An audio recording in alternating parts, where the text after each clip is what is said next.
Okay, let's get into my final project, or really my only project for New Media and Culture. So today I will be focusing on the cultural group of the model minority. And this term can mean a lot of things, but the way that I will be focusing on today is the idea of being a part of a minority group the right way. For example, I've seen a few cases like online, someone who's gay, they'll be like, "Oh, I'm gay, but I'm not like that kind of gay." Like there's this example here that I found on TikTok. I'll probably put it on the screen here. Hopefully, I know how to do that. It says, "When you're gay, you're gay." When you're gay, but you see one of those gays, like I don't associate you with you because like you're a weird gay. Like I'm a good gay. Like I'm a digestible, palatable for straight people gay. And it's just like there's no right way to be queer. There's another video. Why do people in open relationships always look like that? I'm being very non-specific here, but you know exactly what I'm talking. In this example, he's saying that people in open relationships, polyamory, where you can be with one or more person consensually, always have a certain look to them, basically saying that they look a certain way or they act a certain way. And I'm not going to hold you. They kind of do. But it's the way he's saying it and the way that everybody has jumped on this bandwagon of ostracizing people who already have to face that kind of, you know, discriminatory behavior in their day-to-day lives because they are a little different. And then you have other polyamory people who have a normal look to them where they'll be like, "Oh, yeah, I get it." Those kind of polyamory people they have that certain look, but me, I look straight out of a fairy tale. I make you jealous. It just doesn't I just don't jive with it. This is kind of what he's talking about.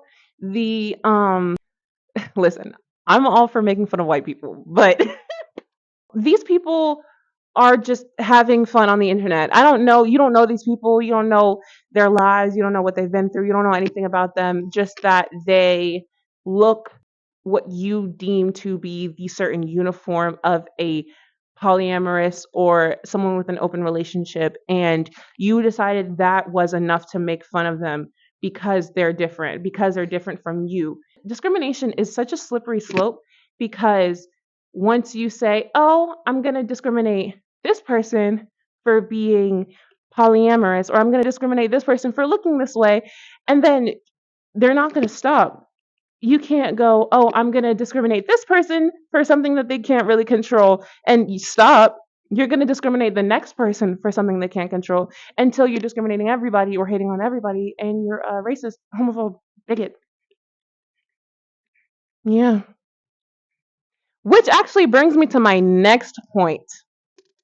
I don't want to be corny and add like a like editor me, but that's literally what this is, like editor me. Like I'm watching this back and for some reason didn't say that this segment is from the perspective of a black person because it just makes it seem like from the perspective of anyone like, oh, like what does it matter? But no, it's from the perspective of someone who's already oppressing on others. So that's why the segue works.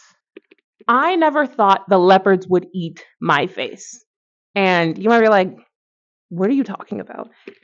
Like, I never thought that something that attacks people would attack me. Literally, I never thought that something that would attack people would attack me for being people. I thought they would attack those people, not me people, because I'm different. I voted for you to attack people. Why are you attacking me? It's always that slippery slope. Yeah, you vote for something that's going to eat your face and then get mad when it eats your face.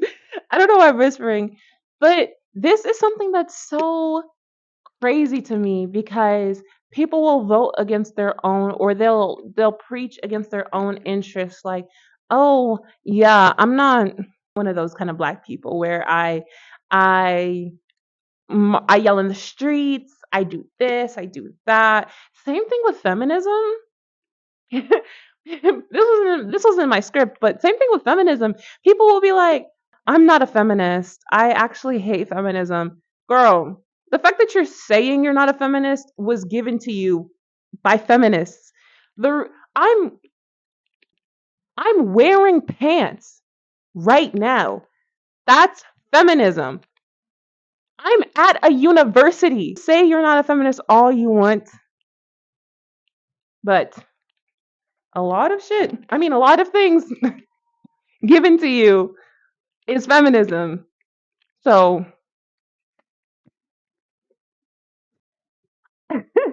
um, I'm literally editing this video right now, and it's already 5 minutes and 34 seconds, and I haven't even started talking about Mark Robinson yet. So, I'm not even gonna hold you, Dr. Jordan. I'm so sorry. You probably expected us to talk about something sweet, something close to my heart. This was the first thing I thought of when you said talk about a cultural group. And I was like, oh, I'm going to talk about how people hate being the people that they're a part of. So, thank you.